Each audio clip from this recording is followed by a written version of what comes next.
Hola, ¿qué tal? Muy buenas tardes. Mi nombre es Álvaro Coronado. Sandra Brito y Adelina Fernández. Muy bien, entonces en esta tarde vamos a compartir un pequeño libro o un libro de investigación titulado Epistemología y Metodología de Pierre Comte y Weber. Mi pregunta va para la compañera Adelina. Compañera Adelina, ¿cómo define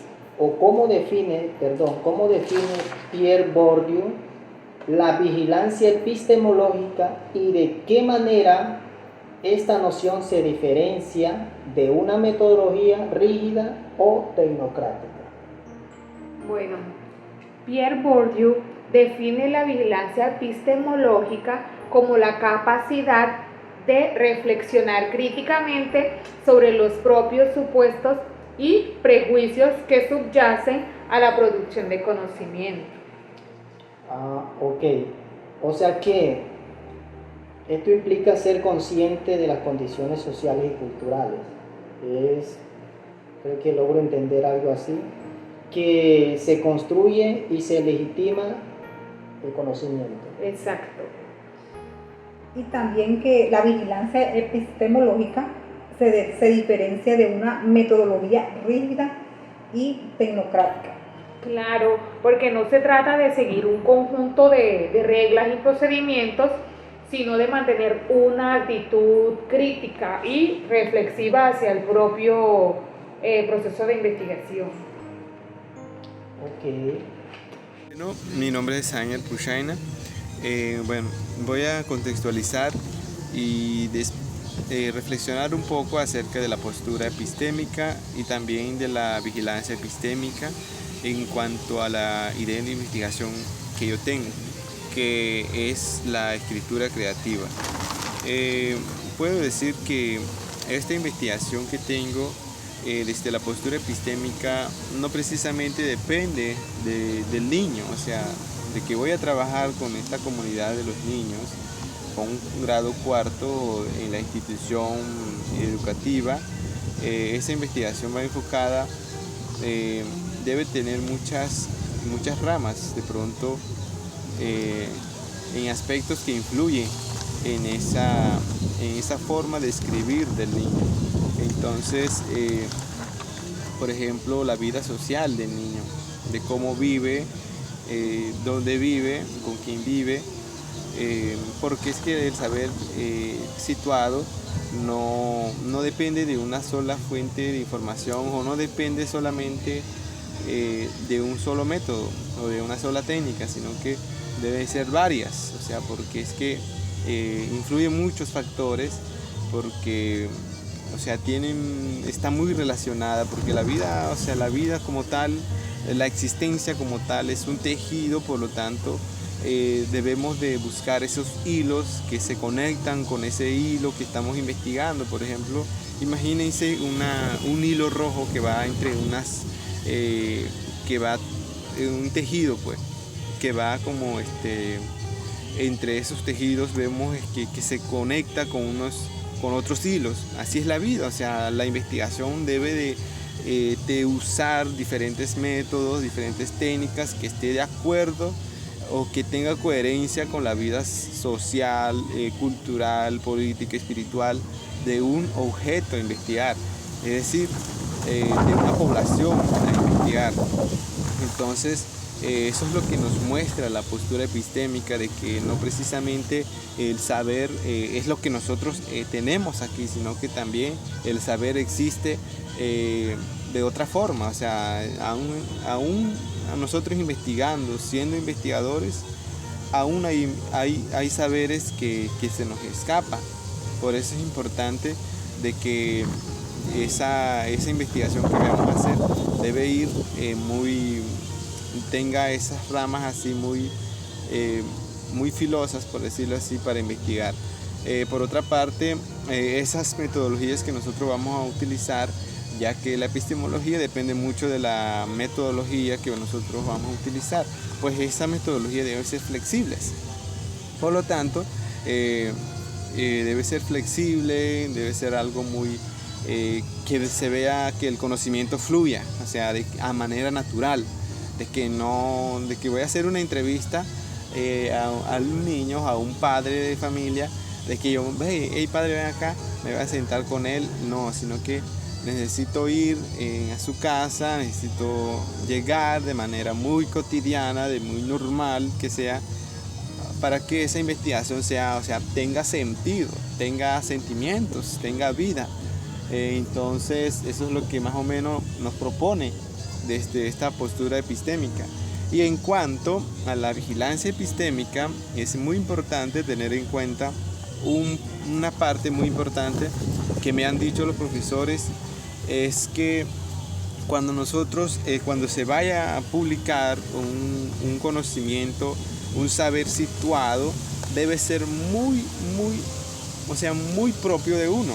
Por decirlo así, una investigación es el hijo de uno, es el fruto de uno, por lo tanto debe llevar mi sello. Si soy guayú, si soy de La Guajira, si mi investigación tiene una línea de investigación en la Universidad de La Guajira enfocada a la lectoescritura, entonces ese sello debe de tenerlo, o sea, para que sea identificado. Y por otra parte, algo muy importante y un ejemplo que pensaba decirlo, y es donde una plataforma, no sé si es una plataforma, sino un editorial, que es Entretexto, donde los profesores suben artículos así que tengan relevancia. Entonces este editorial debe ser mantiene esa vigilancia epistémica de los profesores que suben ese conocimiento situado, ese saber situado. Él mantiene esa vigilancia, debe de tener, tiene ese conocimiento todo acerca de esa investigación. Es un grupo, es una comunidad. En este sentido, si nosotros vamos a publicar, de pronto voy a publicar mi idea de investigación, la cual contiene esos saberes situados, entonces debe ser protegida, la institución donde yo voy a investigar, donde la investigación que me permitió investigar, en este caso la Universidad de La Guajira, desde la Facultad de Educación, entonces debe tener ese sello, debe ser muy enmarcada en cuanto a eso. Eso sería algo muy importante también. Debe ser una investigación que depende de otras dimensiones, como de reconocer ese contexto, más que todo tener ese fruto, por decirlo así, ese contacto conmigo, ese contacto que, debe tener de pronto un lenguaje muy profesional, muy propio, que me permita que sea mío, de que no tenga más ambigüedades con otras investigaciones, sino que también tenga ese sello. Eso es lo que se llama vigilancia epistémica, es algo que me permite a mí, es un mecanismo que debe de proteger esa información que tengo, esa información que doy a la editorial. Eso sería todo por hoy. Muchas gracias. Bueno, compañera, según el texto, ¿en qué aspecto difiere las posturas epistemológicas de Comte, Weber y Bacherland respecto a la relación entre teoría y práctica científica? Bueno, Comte ve la teoría como resultado de la observación. Max Weber cree que la teoría orienta la práctica al interpretar el sentido social. Bacherland propone una relación recíproca. La teoría guía la práctica y ambas se transforman mutuamente. Ok, diferentes autores tienen diferentes posturas acerca del tema. Por ejemplo, la primera, lo que logro entender es que en una los resultados se obtienen de la observación. El segundo dice que los resultados se obtienen primero de la teoría, luego a la práctica. Teniendo en cuenta como Sí. cuando se refiere al sentido social, ¿qué entiendes? Bueno, se refiere o entendería yo de que los resultados se obtienen para obtener un resultado hay que pasar por tres etapas, diría yo. Por ejemplo, primero la teoría, segundo la práctica y el contexto social, o de acuerdo al contexto social de la persona, se encuentra un resultado. Y lo que plantea el último autor es que Bacherland, sí, los resultados se obtienen de dos posturas, de dos etapas, diría yo. De la primera, que es la teoría, la práctica, y luego reuniendo todas estas ideas sale un conocimiento significativo. Continuamos con la tercera pregunta, compañero.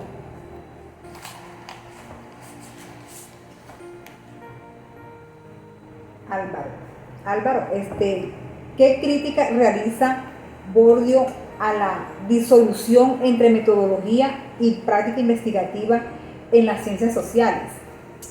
Bueno, de acuerdo a Bourdieu, la crítica, ¿por qué critica Bourdieu esto? Porque considera que al separar la teoría del trabajo empírico, la ciencia social pierde su sentido crítico y su capacidad de generar conocimiento real. Es decir, que según Bourdieu, cuando el método se convierte en un conjunto de normas formales y abstractas, se transforma en algo vacío, en algo que no tiene nada, o sea, sin conocimiento, y esto sustituye la verdadera reflexión epistemológica.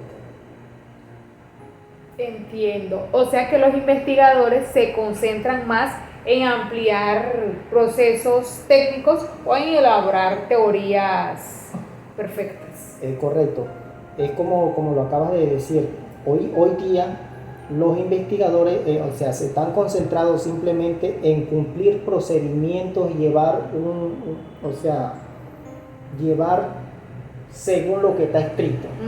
Y no se están dejando por fuera lo que es el pensamiento autónomo de yo dirigirme simplemente por lo que yo sé y por lo que yo entiendo, sino que debo cumplir un patrón, llevar las reglas tal cual como está estandarizado. Sí, claro, y de hecho esta crítica sigue vigente en los estudios de lectoescritura. Claro, estos estudios siguen vigentes en la lectoescritura porque dentro de esto encontramos dos enfoques, el enfoque cuantitativo y el cualitativo. Sí, en el enfoque cuantitativo y el enfoque cualitativo. El enfoque cuantitativo acá lo que busca es priorizar las mediaciones y las pruebas estandarizadas, como les decía rato, como la fluidez o la comprensión lectora. O sea, tienes que hacer esto tal cual y como dice el texto. Tienes que realizarlo, o sea, no tenemos esa libertad de expresarlo correctamente como debe ser, como un buen investigador. Tenemos el segundo punto, que es el enfoque cualitativo. Aquí sí se corre el riesgo de caer en la descripción subjetiva sin suficiente rigor metodológica o verificación. Entonces es algo muy significativo lo que acabamos de compartir. Para mí es un honor y es un orgullo conocer acerca de lo que habla diferentes autores y de cómo lleva uno la investigación a temas personales. Por ejemplo, si yo voy ya según teniendo en cuenta los autores, ya sé cómo voy a llevar mi investigación y cuál es el paso a paso que voy a usar para tener un resultado satisfactorio. Claro. Entonces no sé si tiene alguien más algo que comentar, alguna sugerencia o una reflexión final. No sé, estamos para aclarar dudas. Bueno, yo pienso que lo poco que hemos socializado pues ha quedado claro. Okay. Muchas gracias. compañeros. Compañera Adelina. Sin nada que decir. Bueno, esto ha sido todo por hoy. Sí. Bye bye.